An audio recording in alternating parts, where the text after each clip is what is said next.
If you're the one responsible for generating all the leads and calls inside of your company, then you don't really have a business, you have a full-time job. So how do we solve this? Well, first, I want to recognize that the majority of people watching these videos are marketing-led founders, meaning that you probably got to exactly where you are because of your marketing skills. Whether they're paid ads or organic marketing, you're probably really good at demand generation. But that's exactly where the bottleneck lies, because you're so good at it, you either A, don't want to give it up, or B, you can't give it up because you can't find anybody else good enough to do everything that you're doing inside of your business to generate leads and calls. So the first and foremost element of it is you have to realize that you as one person probably equals about 5 or 6 other positions. So the problem right now is that you're seeing yourself as, let's say, head of marketing. We'll just put head of marketing. And so you're trying to go out and find somebody else that is the head of marketing. So let's say you're the head of marketing, but inside of the head of marketing's job,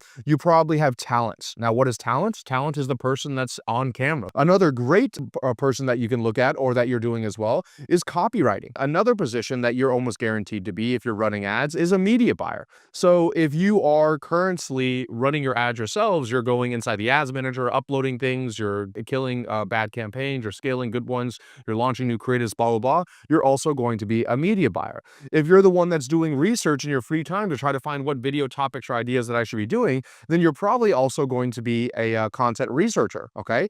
Then on top of it, if you're also looking at the data, creating the data, reviewing the data to be able to spot any trends or any issues going on, then you're also maybe a data analyst at the same time. And hopefully you can see at this point, oh, I guess another really common one that I see all the time is editors, right? So people are editing their own videos. I know people that are creating their own thumbnails. So you're a thumbnail designer. I know people that are posting their own content. So you are going to be a social media manager.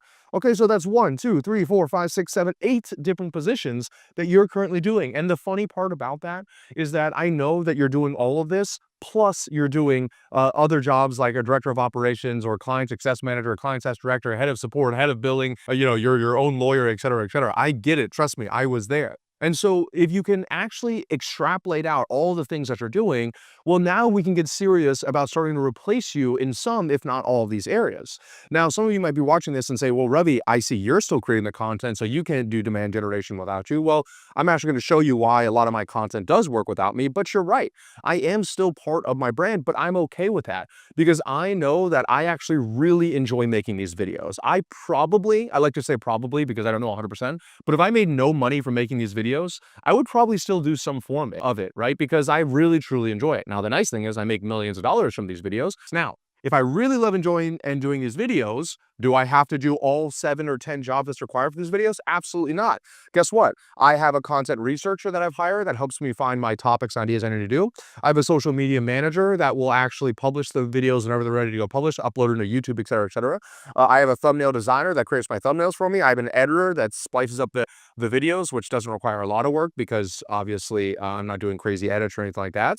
And I am the talent and I'm the copywriter, both because I'm really great at copywriting and I'm obviously the face of the brand and I'm good at both of those things. So I have hired out other elements of it that allows me to have this demand generation without me showing up every single day. I was on a call yesterday with some clients of mine that are doing about $100,000 a month. They did worse last month. They did about $50,000 last month, and they wanted to get to, $300,000 a month. And so we had a great call, 2-hour call, and I was showing them through something I call the critical constraint theory, which I'll talk about a little bit later. And I was saying the true constraint in your business, they were saying we need to adjust the funnels, we need to create a new video sales letter, we need to make a challenge funnel. And I was saying, no, you don't need to do any of that. You have a 4x return on your ad spend. And they're like, yeah, Robbie, but we can't scale our ads. And I said, yeah, you can't scale your ads because you're being a novice or a rookie in ads, which a lot of you are as well, meaning that you are kind of doing it haphazardly. And almost every single time when someone tells me they can't scale ads, it's because they're not testing enough ad creatives, because they don't have a system for creating and testing advertising creatives at scale. And I said, you don't need to worry about anything else over on this side of the funnel. We just need to be able to spend more money on ads. And so that's exactly what they walked away with. But I was showing them how they can use AI for the copywriting. I showed them that they need to likely hire an editor. They need to also get a media buyer so that they're not going to be the ones that's doing all of the media buying every single day, or else it's probably going to fall through, et cetera, et cetera. And so it's a really, really great example in the ad side of things of how I was saying, hey, you as the founder, You should just be having 2 hours blocked off on your calendar, and you should already have a media buyer that's going to be ready to upload the new ads for you. And then you're going to have a copywriter, or you can use AI that gives you 3 new ad angles and then 3 hooks, 3 primary text hooks, 3 headlines to go with those new ad angles that you're going to then film on a teleprompter and upload it to the Google Drive, at which point you have an editor edit it, and you have your media buyer then uploaded inside of the Facebook Ads Manager. If you want my help installing any of these systems in your business done for you, be sure to book a call with my team down